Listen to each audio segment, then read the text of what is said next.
In this video, we will show you how to replace your coolant reservoir on this Nissan Altima. This will be located along the passenger side of your engine compartment. Let's get into it.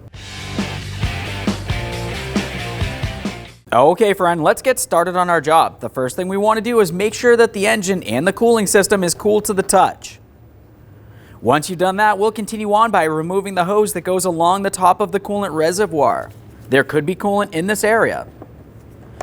Squeeze the clamp, slide it up the hose. Remove the hose from the reservoir. Give the hose a quick inspection to make sure it's soft and pliable and set that aside. Once you've done that, we'll continue on to our 10mm headed bolt.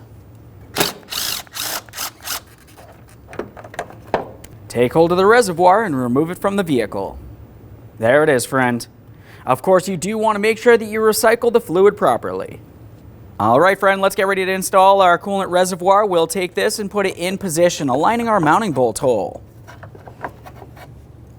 Once you have that in the proper position, start on the mounting bolt by hand and snug it up.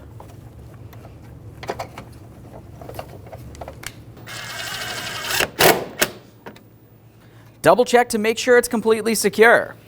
Once you've done that, we'll continue on with our hose. Go ahead and slide that right down onto the reservoir as far as possible. Take your clamp and slide it into the original position.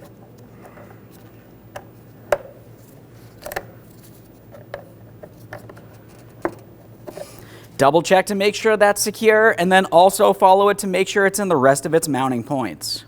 At this point, the last thing you want to do is go ahead and fill up your coolant reservoir up to the maximum line with the manufacturer specified fluid. Aside from that, thanks for watching. When only the best will do, demand TRQ. The only company that lets you view before you do. TRQ is committed to offering the highest quality aftermarket auto parts that are engineered for peace of mind. Thanks for using and viewing with TRQ.